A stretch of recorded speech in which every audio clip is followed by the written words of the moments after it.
Welcome back to the FalseNine YouTube channel. Welcome back to my EPL predictions for the 2017-2018 season. In the last video, I did my predictions for the teams that would finish from 11th to 20th place. And in this video, the second half, I'm going to look at the top half of the Premier League and the teams that I think are going to finish from 10th up to 1st. Before I start, if you're enjoying the content, please do leave a like on the video. Leave in the comments about whether you disagree or not and anything similar to this that you want to see in the future. I'm thinking of doing the same thing and loading up Football Manager and simulating the season and seeing if their predictions are close to mine and if I predict it better than FM does or if they do better than me. That could be a fun thing to do. So if you want to see something like that, then do let me know in the comments as well. If you want to see videos as and when they turn up on YouTube, do hit that subscribe button. If you haven't seen the first part, there is a link in the description so you can go and watch that and then come back if you want to see the top 10 afterwards. We're going to start with 10th place. We're going to work our way up the table towards the European places and then finally we'll find out who I think is going to win the Premier League. So let's start off in 10th place, and it's a team that finished 8th last season. It's Southampton. Southampton have a brand new manager after the sacking of Claude Puel, who was manager last season after Koeman went to Everton. Puel was sacked maybe harshly, some people say. He was more of a defensive manager. Southampton failed to score a lot of goals last season. In fact, their final 5 home games last season, they didn't score a single goal. Their new manager is Mauricio Pellegrino, who's a bit of an inexperienced manager. He's a former player at Valencia, had a brief spell at Liverpool as well. But manager-wise, his last job was at Alaves. Before that, he was at Independiente and Estudiantes. His first managerial job was with Valencia in 2012. So he's not the most experienced of managers, but with the players he's got at the moment, I think Southampton can do okay. They've said that they're not going to sell any more players, but we know about the one-away defender Virgil van Dijk. It's been all over the news. It's kind of put a damper on Pellegrino's honeymoon period, if you like. So that's a bit of a shame. But yeah, the Van Dijk situation, he's been subject of interest from Liverpool for what seems like an eternity now. And Liverpool seem to want to pay an arm and a leg for him. We're talking 60-70 million for a Premier League centre-back. It's pretty insane.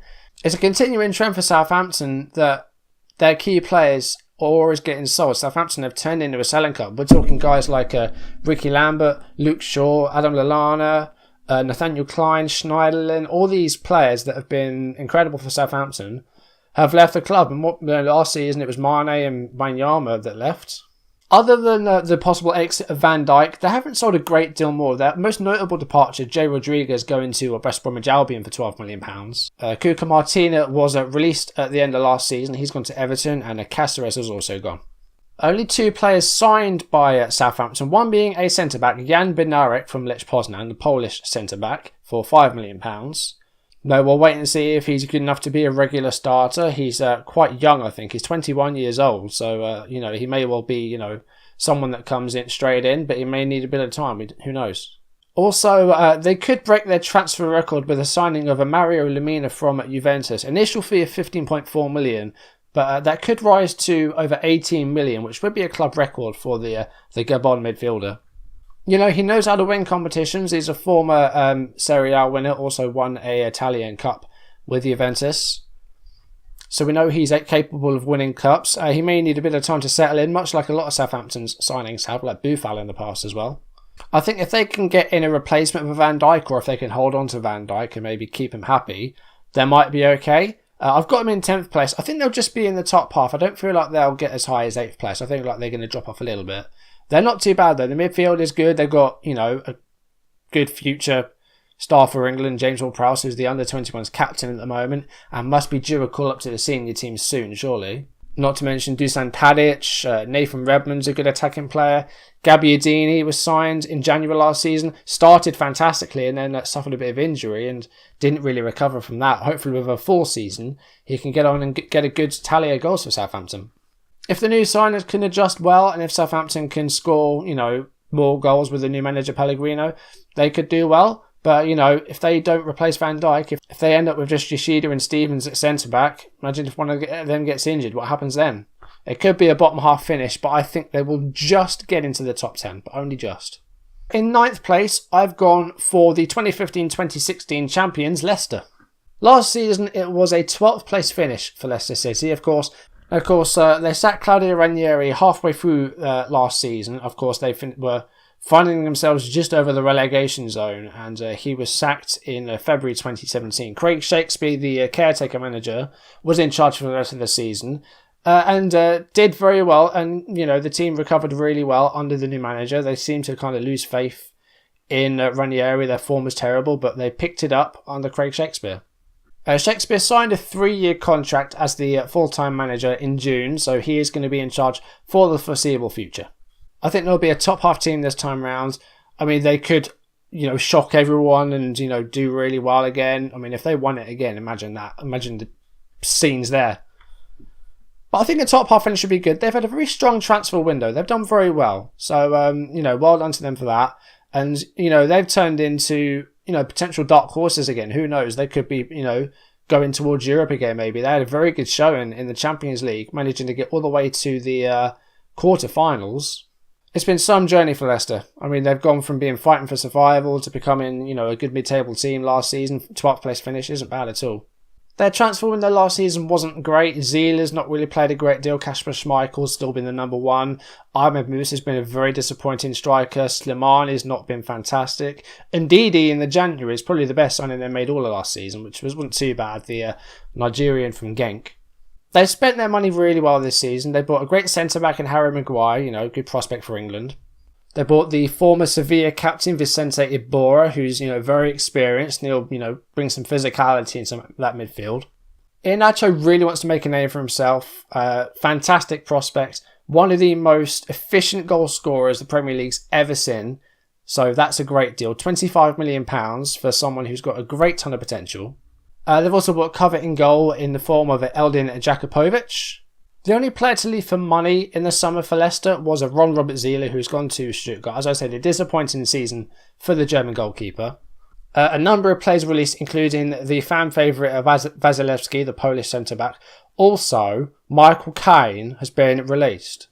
That was my Michael Caine attempt at an impression.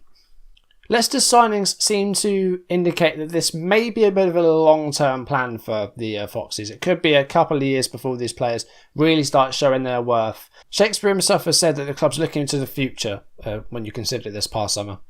I think the key for Leicester is to take this one game at a time, because they did that last season and they didn't, show belief in themselves to win it until they had actually won it. They were like, we're just going to take this slowly, softly, and what happens, happens. And it worked for them, and they won the title in 2016. I think if they do the same thing here again, they could get a push towards Europe. I think they'll just miss out.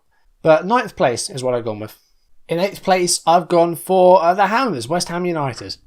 A new season risen was a clean slate for West Ham. It was a very difficult campaign for them last season. Slaven Bilic has managed to keep his job, but another season like last season and he may be gone. Bilic for me is one of the front runners for the sack race in the season, but if they start well, then they'll be fine.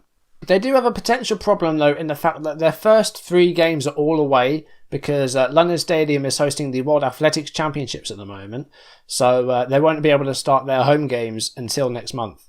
But they're playing at a new stadium for the second season, and, they can't really use that excuse again. I mean, it will take some time getting used to the new ground. It's going to be the same with Tottenham as well, with Wembley. They're going to take some time getting used to that as a ground, and then they're saying once they do move into their new White Hart Lane. So, in a sense, all of West Ham's games and all the Spurs games are going to be away games. Now, the key headline last year for West Ham was all around Dimitri Payet and all their departures. Payet was a nuisance for them last season. He acted up and he got his move away. And this summer, it's more about the players that have come into the club for a change.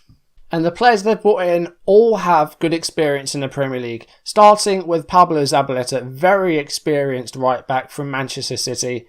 And, Argentine, very good. Got international appearances as well. Zabaleta is perfect for their right back. Also, Marko Arnautovic from Stoke City. He got 9 goals, I think, last season, maybe 10. And, he can do well for them. He'll, be kind of in a front 3 with their brand new striker, Javier Chicharito Hernandez, who is in my fantasy football team. Now, those 3 players are coming for a combined fee of £36 million, which I think is very good business in the inflated transfer market that we have in this day and age. I'm really excited to see Hernandez back in the Premier League. Despite him playing for Manchester United, he was a fun player to watch. He's had great experience in the Premier League. He's got experience in the Champions League. He was fantastic in the Bundesliga. He's a great option for Belic up front. He's a super sub as well, so if he doesn't start the game, he can come off the bench and make a huge impact. They've also been very smart with their goalkeeper. They've got Joe Hart, England's number 1, on a loan deal, which I think is a great deal. They've still got Adrian as well, I think. Darren Randolph is still there, I think. No, I'm sorry, Darren Randolph's gone to Middlesbrough. Now, Arnautovic's fee is 25 million. He has been a bit of a wildcard player for Stoke in the past, a player that can go missing, and he does have a bit of a dangerous streak in him as well, a bit of a violent streak. On his day, though, Arnautovic is a proper force. He can be really good. But sometimes that mean streak's needed. I mean, last season they had Feghouli and they had Gokentor, and, they didn't really do very well. They were bullied off the ball. And with Arnautovic on the left and Antonio on the right, and then you've got the striker being either Carroll or Hernandez, I think they'll be back in the top half for West Ham this season. Their youth setup's really good as well. I mean, Reece Oxford's away from the club at the moment, but they've got Shad Haksabanovic. They've also got a 6-year-old Dutch player called Anwar El Massani. So, their youth setup's really good as well. Declan Rice, look out for him as well. So, they've got some great people coming into the club as well, some great prospects coming into the club. They've been smart with their sales as well. Ashley Fletcher's gone to Middlesbrough for £6 million, a player that West Ham got for free last season, so that's profit. I mentioned Darren Randolph. Enner Valencia has gone to Tigres. He was on loan at Everton last season, didn't really do very much there. Gokantor's gone back to Besiktas, and Jonathan Calleri, he's on loan next season at Las Palmas, and then he moves on to Deportivo Maldonado. So I don't think West Ham will be missing either of those players. I mentioned Reece Oxford. He's on loan at a German team for the season. That German team being Mönchengladbach. Who else? They've got a very strong squad. They've got a very deep squad as well. So I feel like they can do really well this season. They could get a good cup run. I back them to, do quite well in the domestic cups. Try and maybe get like a quarter-final or a semi-final maybe. And with West Ham's strength in depth, I mean, you think of the players they're going to have starting. On the bench, they're going to have guys like Andre Ayew, Robert Snodgrass, Pedro Obiang. They've got some fantastic depth in their team now. While West Ham may be a little bit worrying defensively still, I think they've got some great prospects up top, and I back them to score significantly more goals than they did last season, and I think it'll be back in the top half, and I put West Ham United in 8th place. In 7th place, it's the team that is probably the most changed of any team in the Premier League this season. It's the new look Everton. Last season, it was at 7th place, and this season, I think they're going to repeat that. But I think they have significantly closed the gap between them and the top 6. Everton have been very busy in the transfer window, but they've also been very smart. They've got a nice big squad, and they'll have more games this season. Everton will be in the Europa League in some form this season. They have got a playoff coming up against Hajduk Split. If they get through that, they'll be in the group stages and they'll be in the Europa League proper. So, there's going to be plenty of opportunity and plenty of minutes for Koeman to give out amongst his players. Now, I'm very optimistic for Everton, as are a lot of people. As a Liverpool fan, I shouldn't like them, but I do. They spent this money. They spent it early as well. So these guys have had all the pre-season to gel together. And I think they can do great things. I think it'll be a repeat finish of 7th, but I think there'll be a much smaller gap between them and the top 6 in the European places. So who have they signed then? Let's go through them. So starting off in goal with Jordan Pickford, who has come in for an initial 25 million, that could potentially rise to 30 million pounds, makes him the 3rd most expensive goalkeeper of all time. He's England's future number 1 for sure. And despite him getting relegated last season with Sunderland, he was still a very impressive goalkeeper, and he probably saved them from, an embarrassing points tally. A couple of defenders brought in. Cuca Martina, I mentioned before, he was released by Southampton. Everton got him in on a free transfer, a great right back. And with Seamus Coleman, returning from injury, maybe not fully fit, he'll, play for now. But the key defensive signing is Michael Keane from Burnley, £25 million. Another one of England's promising young centre-backs. He's still only, 25 years old? He's 24 years old. So, they've got a nice promising centre-back, much like they did with Jagielka a number of years ago. They brought him in, and Keane will be at Everton for years to come, I'm sure of it. They've got some creativity in midfield in the form of David Klaasman from Ajax. They've also got Sandro Ramirez up front from La Masia, £5.3 million, which is peanuts in today's market. The one that's grabbed the most headlines, though, hometown boy Wayne Rooney is back in Merseyside, 31 years old, playing in Everton for the first time in 13 years. Can he recreate his form? He had a very indifferent year with Man United, and hopefully back at Everton, if he starts up front or if he starts in midfield, hopefully he can, bring back the glory days. But with all these players coming in, the money was spent because they knew they were going to get it from somewhere. They got it from the sale of Romelu Lukaku, who scored more than a third of Everton's goals last year. You'd be stupid to think that Everton aren't going to greatly miss Romelu Lukaku, and that's why I haven't put them in the top 6. If they'd have kept Lukaku, Everton could have been pushing for a top 4 finish. But I think, they've sold their best player. They could still lose Barkley as well. That's yet to be finalised, whether he's going to go or not. So, he was influential last year as well. If they lose him, that's 2 key players they've lost there. And these players like Ramirez, he's not going to replace Lukaku, is he? That's the one issue that Everton have. I think if they can hold on to those players, if they had held on to Lukaku, I would have backed them for a top 6 finish and nailed on. I think the key question for Everton at the start of the season is their tactic. I still don't think they know what they want to play with their players. They could go for a back 3. If they do that, though, they don't really have a wing back, especially with Seamus Coleman out at the moment. So I feel like they could start off with a back 4, and then once we have Coleman back, they'll revert to a back 3. They've got some great prospects in the team as well. Guys like John Joe Kenny, Tom Davies, Calvert-Lewin, Holgate. They've got Lookman from Charlton last season as well. Great prospect he is. So they've got some youngsters in their team as well. Everton, I think it's going to be 7th again, but they've made some key changes, and the new look squad, I think, has got a great future. We're going from one extreme to the other, where Everton have been one of the most changed Premier League sides. The team I've got in 6th place is probably one of the least changed. It's Tottenham Hotspur. Spurs finished runners-up last season, a fantastic finish. This season, though, they're calling Wembley their home. As White Hart Lane's being knocked down, they're going to rebuild a stadium on the same site. Wembley is going to be an away ground for them pretty much. We saw what they were like when they played there in the Champions League last season. They did not suit that ground. It's much, much bigger than White Hart Lane is. And that is going to be a big problem for them. And that's going to be the reason that they don't repeat, the success that they had last season. It's not going to be a top 4 finish. I've got them in 6th. Spurs' side is essentially unchanged. They haven't signed a single player. I think that they don't need anybody after finishing 2nd place, but I don't think that's true.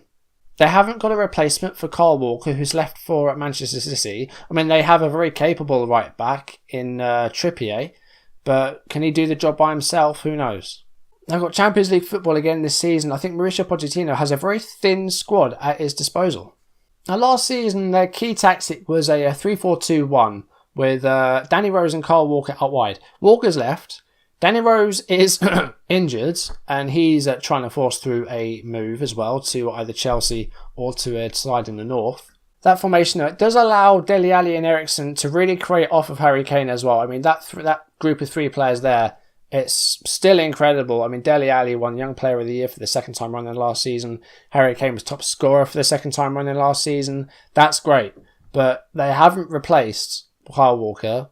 If they're going to lose Danny Rose, that's another player they have to replace. Ben Davies is all right, but he's no Danny Rose. Spurs, I don't know what sort of wage bill they have, but they don't play their players a lot. Harry Kane and Hugo Lloris, they're top earners. They're still earning less than £100,000 a week. They know that they could probably get double that wage at a top 4 side. I mean, Spurs are a top 4 side. But if they go to like a Manchester club or Chelsea, or if they go abroad, if they go to a Barcelona or a Milan or a Real Madrid, they know they can probably get double that wage. But we know how stubborn Daniel Levy is with his money. Is he going to dish it out to keep his top players? But, with Wembley and with the new stadium, will he be allowed to do that if he's spending money on this stadium? Can he put money into the players and into the club? I think ultimately this move to Wembley, it's going to take away all the energy that Spurs got from White Hart Lane. I mean, it will still be the same fans in there, but I don't think it will be the same. I think Spurs are going to slip out of the top 4. I think the Pochettino area has hit the highest it's going to be. I think last season was the peak, and I don't think Spurs will expect to get anything higher than that. Not this season, anyway. In 5th place, it's my boys, it's Liverpool. Now, Liverpool finished 4th place last season. They've got Champions League football, although they've got a playoff against Hoffenheim coming up, which could be a stumbling block for them. If they lose that, then it could be disastrous. If they win that, they'll be into the groups. I put them 1 place lower this season. It's only the 2nd time in 8 years that Liverpool are going to be in the Champions League, and they're not even in the group stage yet.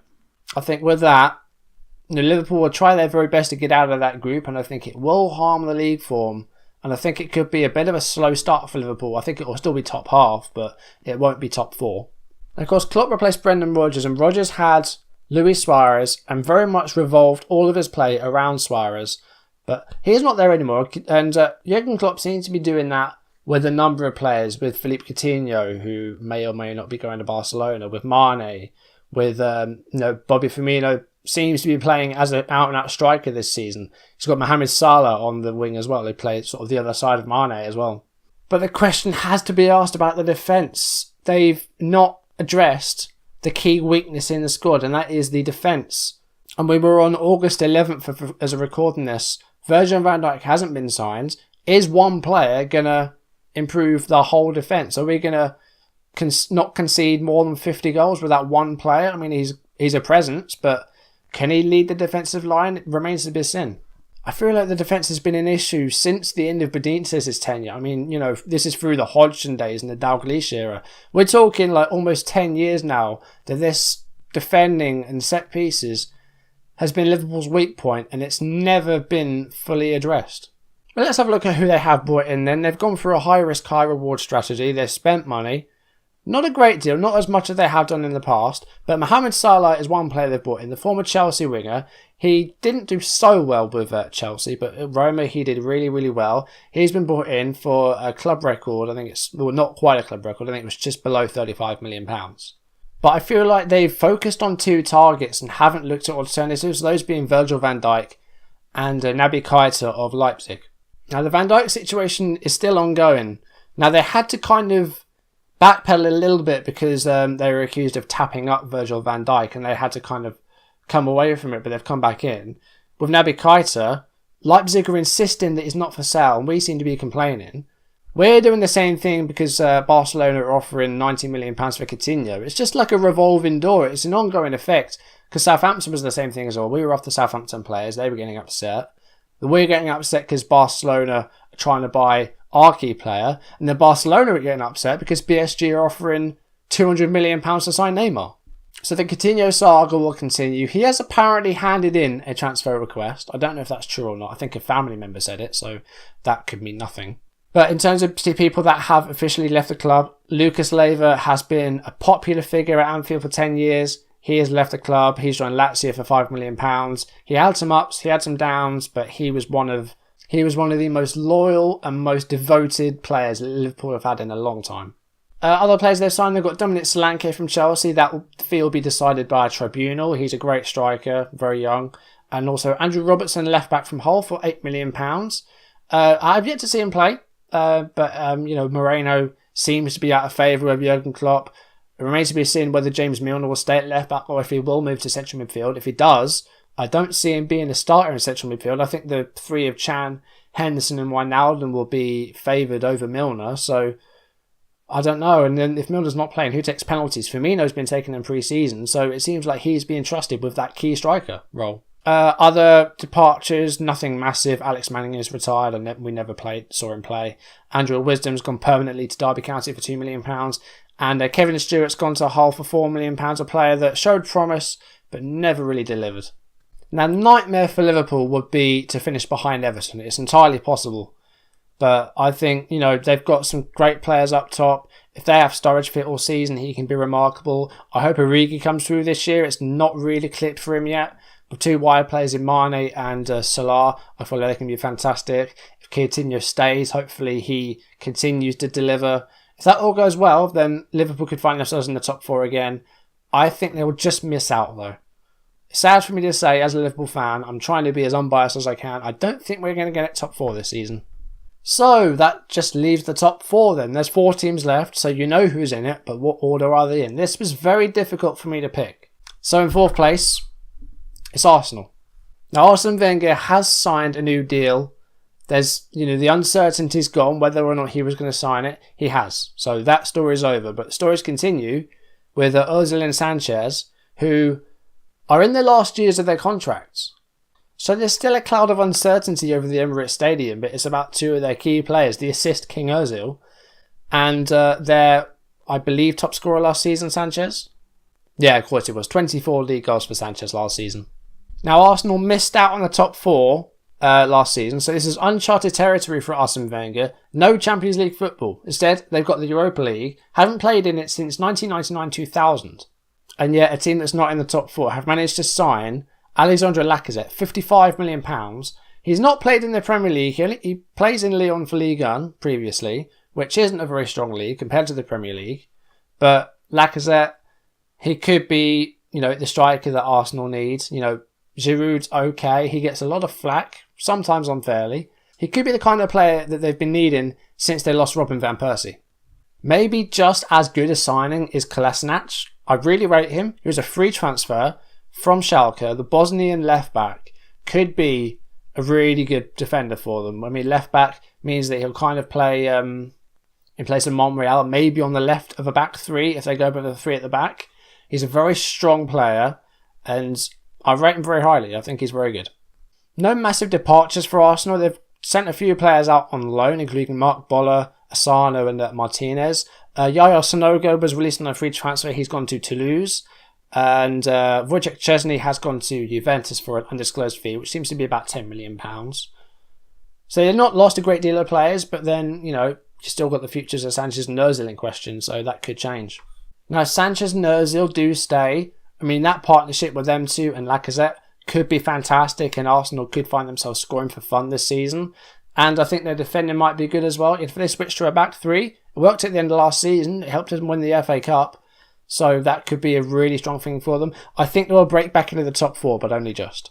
Then again, if Sanchez goes, or if Ozil goes, then, that could be a big issue for them. They're stuck with Ramsey, Welbeck and Walcott then, which, doesn't have the same ring to it. They're all good, but they don't have the same ring as Ozil and Sanchez, do they?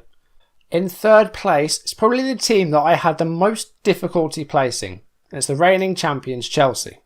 Now, the last time Chelsea attempted to defend the Premier League title, it ended horribly. Jose Mourinho did not get the best out of the players. He was sacked, and Hiddink was brought in, and Chelsea finished outside of the European places altogether. Antonio Conte is trying to do the same thing. Will he have more luck than Jose Mourinho, or will it be another poor defence of the title? I think they will not manage to defend their title, but I think they will be in the top 4. I think they'll get third place. Champions League group stage. Now, Conte's a little bit upset at the moment about his squad. It's very thin. It's very thin. With injuries as well. This squad it's a very weak Chelsea squad. And Conte's not afraid to walk away from a job if he's not happy. He's done it before, so he could do it again. If that happens, it could be a disastrous year for Chelsea, and it could be another terrible attempt at defending their title. Now, I don't think Chelsea have signed enough players. They've signed Alvaro Morata for £58 million, who could be fantastic, but could be a flop. He's never played in the Premier League, so we're not sure what to think of him. It could be fantastic, though. If he does well, he could be one of the top scorers this season. They signed Timur Bakayoko from Monaco, the Frenchman, for £14 million, central midfielder. And they've signed Antonio Rudiger from Roma for £29 million. They're all great, but they've not really deepened the squad. That's what they needed to do, and they've not really done that. They've also got Willy Caballero on a free from Manchester City. Asmir Begovic has gone the other way. We talked about Solanke going to Liverpool. Cuadrado's gone to Juventus. Atsu's gone to Newcastle. That's a permanent deal. Bertrand Traore's gone to Lyon. Arke's gone to Bournemouth. John Terry's no longer at the club. He's at Villa now, of course. Chaloba's at Watford. Matic has gone. He's at Manchester United now. They've sold more than they've bought, which was the completely wrong thing to do. I think that, the loan system for Chelsea, it's worked in the past and they've made a lot of money from it. These players that have gone out on loan, they've come back and then they've gone away for money. It's worked, but they're starting to do it too much now. They've let too many players go, too many squad players. Guys like Chalobah and Zuma and Arke and Loftus-Cheek, they could have played a part and they've let them go. And they've let them go to other Premier League sides as well, rivals. I mean, these players might not be eligible to play against Chelsea, but it could send other teams up the Premier League table and could get results against some of Chelsea's rivals, which could actually be good. Talking about it. They're starting the season without Eden Hazard, no Pedro. Diego Costa looks like he's going to be going, who got 20 goals for them last season. This Chelsea side, it's not as good as last season's. That's just clearer to see. And also last season they had no European football. This season they're in the Champions League. So that's going to be another huge issue for them, is that they've got a thin squad as it is with the Premier League. They're going to be playing 2 games a week most weeks. Now Conte could easily retain his title. He did it at Juventus. He's very capable of doing that. And they'll be the first team since Man United to successfully retain the league title. It's been a lot of chopping and changing, a lot of different winners. No one's retained it since 2009. And Conte described himself as maybe having a Mourinho season if they finish outside the top 4. Conte could not last the season, as I've said. He could easily just walk away. It's very possible that he could do that. Considering the fact that at the moment he's there, and with the players they have at the moment, I think it'll still be a top 4 finish. I think they'll start badly. I think they'll pick it up because I think they're going to leave the Champions League at like the last 16 or the quarterfinals maybe. After that, I think much like Leicester did, I think they'll improve. Whether that would be under a new manager or not. Now speaking of Mourinho, my runners up for the Premier League are Manchester United. And Man United finished 6th last season. It turned them into a bit of a meme. And this season, I think it's going to be much better. And I think they will just miss out on the title. It may be by a number of points, but second place is where I've got Man United. Now, they won a couple of trophies in the past few years. They won the Europa League and the League Cup last season. Previous season, it was the FA Cup. Can they add the league? Not quite, but it could be more silverware again. Now, I did say that Everton had the best transfer window. I think Man United are right up there as well. They've done exactly what they need to do. Because they've bought signings that they actually need. They've filled the gaps that have been left by other players. So Zlatan's gone. Of course, he suffered that injury last season, and then he was told, he's not going to have his contract renewed. So they've bought in a new striker. They've got a new centre-half. They've got a defensive midfielder that Mourinho has said, is his most important signing, despite the fact they spent 80 million or whatever on Lukaku. They probably do still need maybe 1 or 2 more players. And, they need to rely on some of their young players as well. Maybe Rashford can take another step up this season. We'll see. But, there could be a good title challenge for Man United this year. I think they'll miss out and get runners-up. So, Lukaku's come in. He's replaced Ibrahimovic, the centre-back. They got Victor Lindelof, is he Swedish? I think he's a Swede. Matic in defensive midfield. They could probably do with, maybe a bit of a wide player. I don't rate Lingard that much. So I feel like they could do with another player out there. I think what they just need is just a few alternatives to their players. Maybe another right back or maybe, another attacking player. Now, the players that have left, Ibrahimovic, obviously. The young Josh Harrop, who scored at the end of last season. Of course, Wayne Rooney, his tenure at Man United has ended. What a run it's been. He's gone to Everton, of course. Guillermo Varela, who never really made a name for himself at Man United, has gone back to Uruguay. And Adnan Januzaj, who it seems to be doing a bit of a David Moyes tribute tour at the moment, has gone to Real Sociedad. Also, goalkeeper Sam Johnson is on loan at Aston Villa. Borthwick Jackson is on loan at Leeds. And Fosu Mensah is on loan at Crystal Palace. So these young players could have stepped up, but Mourinho has seen fit to send them on loan. Now, if Man United can convert some of those draws from last season to wins, they can challenge for a title. I strongly believe that. They can score a few more goals. I'm sure Lukaku will help them with that. He'll fill the void that Ibrahimovic left. I think he can be a fantastic player. And I think Lukaku is going to get the Golden Boot this year. That's a bit of a strong claim. Harry Kane's won it the past 2 years. I think Lukaku is going to win the Golden Boot this year. Now, Mourinho's trend at the moment is winning a title in his second season. He's done it before. Can he do it again? Of course, there is the danger United getting a 6th place finish, maybe even lower. I don't think they will, though. I've got Man United in 2nd place. That only leaves one team, the team that I think is going to win the Premier League this season, and it's Manchester City. Now, Man City have spent over 200 million in this transfer window, and they're not afraid to spend a little bit more. I mean, they could still get Danny Rose. Now, City's strategy of just throwing money at the team, it's worked in the past. They've had a couple of league titles in the past 5 years. Of course, 2012 and then 2014 when we should have won it. And 2017 and 18, I think it's going to be their 3rd title. I think they're going to do it this year. It was kind of disappointing for City last season. Only 3rd place. But they've solved the problems that needed to. Their defence was getting a bit aged. And their goalkeeper was poor. Bravo was pretty terrible. Caballero was okay, but didn't really set the world on fire. Joe Hart went on loan and had a great time in Torino. He has all the ingredients as Guardiola for a Premier League title. So Hopefully they all mix together. If it doesn't, then they're going to look to the manager and he can find his job under scrutiny at the end of the season. So who have Man City brought in with their 200 plus million? Let's start off with the fullbacks. They brought in two and they're great. Benjamin Mendy of Monaco, Kyle Walker of Spurs for a combined fee of over £100 million. They've brought in the Benfica goalkeeper Edison for £35 million, who surely must be able to make more saves than Bravo did. I don't think he made any. They've got another right back in Danilo from Real Madrid, who will be a very capable player. Bernardo Silva from Monaco, a great player. And like I said, Man City's still not afraid to spend money. They could still get Sanchez.